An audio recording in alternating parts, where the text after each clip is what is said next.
I've had an Oculus Meta Quest 3 for a few months now, and I think I'm finally ready to give it a review. If I were to review this thing about a week after I got it, it would be a complete disservice considering this is my first foray into VR. Firstly, under no circumstance should you pay more than $200 for this thing. That is not to say there isn't $250 plus value out of this headset, but there are two glaring issues right off the bat.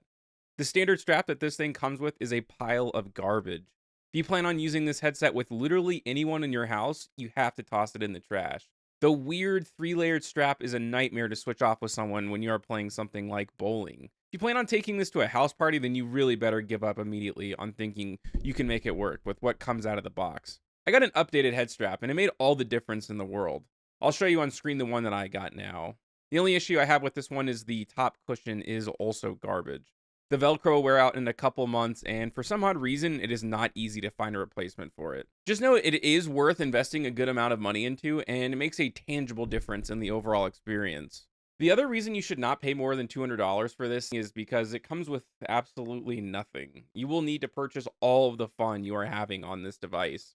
There is one free game that is an absolute necessity, which I will talk about later, but everything else comes with a price tag. That is not to say you won't get a lot of value out of 50 or so dollars, but just know that you get nothing of note out of the box. Let's work our way backwards and start with the bad news. It's funny, I got this piece of news on probably my second day of playing. I was playing Population 1 in the hub world, and this person online could see that I looked like an idiot because I didn't know what I was doing. She was asking me what I thought about VR in my first couple days, and I told her I was just getting the hang of it. She informed me that eventually I would be getting blacked out spots on my screen. I always knew exposing the headset to sunlight would damage it, but I was surprised to learn this could happen without user error. And sadly, she was 100% correct. I don't think I could show you what mine looks like, but I found an image online of exactly what I'm talking about. Maybe I had my Quest in the sunlight in my living room. It is very unfortunate, but it doesn't ruin the experience for me. Just know you need to be extremely careful that no natural light is hitting your headset. The second biggest issue is that this thing is impersonal. In any normal circumstance, you will not be using this in the room with another person unless you're playing a game together. The Quest 2 transports you into the virtual world, and there is no integration with the environment around you.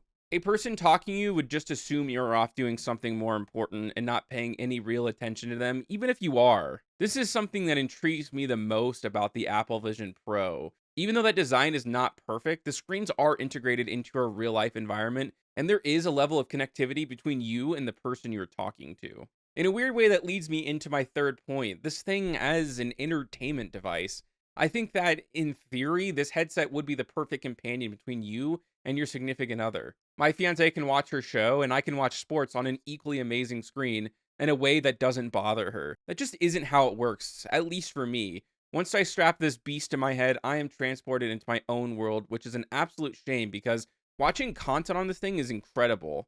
I remember watching the national title game on my headset, and it was a really memorable moment. It's like watching it on a curved screen the way it was intended. It does suck that you can't manipulate the size of the screen or the environment that you watch it in because it's like watching a movie in a theater where you are in the front section.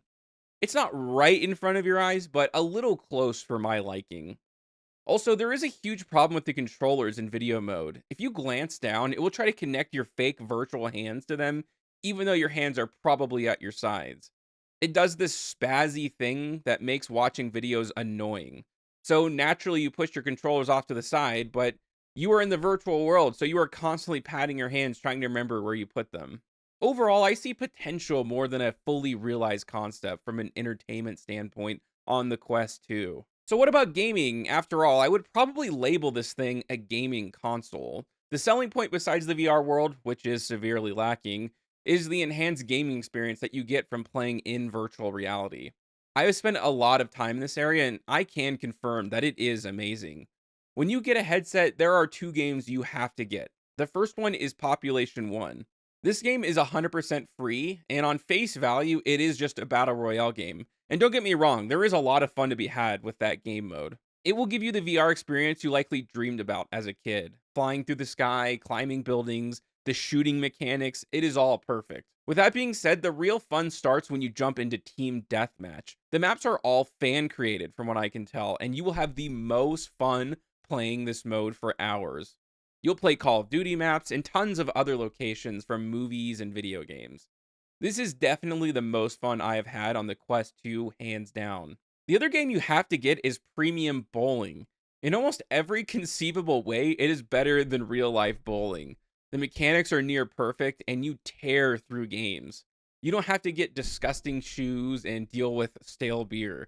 In a world where having a VR headset is a regular thing, I can see going on double dates with this game being a real viable thing that regular people would want to do. What I just said brings me to one of the most important points about the Quest 2, and that's that this thing is so limited.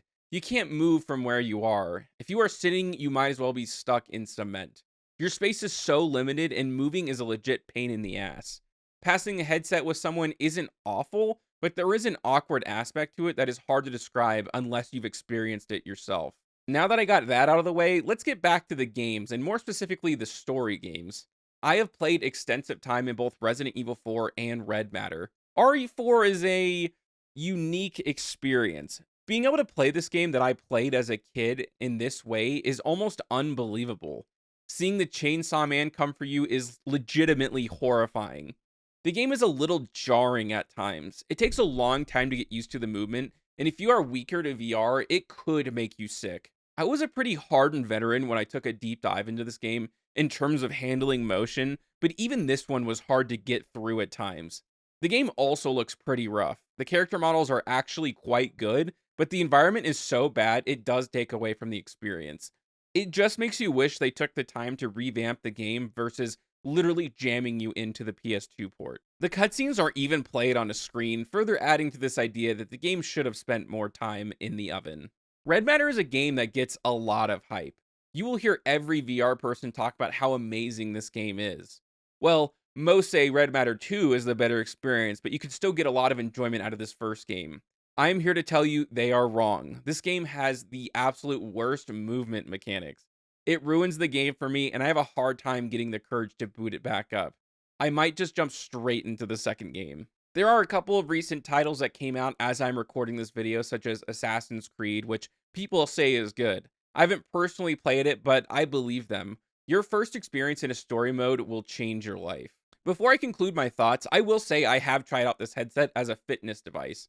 I use the Fit XR app. There is a ton of potential with VR and fitness. The workouts are super interactive, and it keeps track of your progress for you, which is really nice. I think in the future they will add weight support, and that will make a big difference. That brings me to my final thoughts.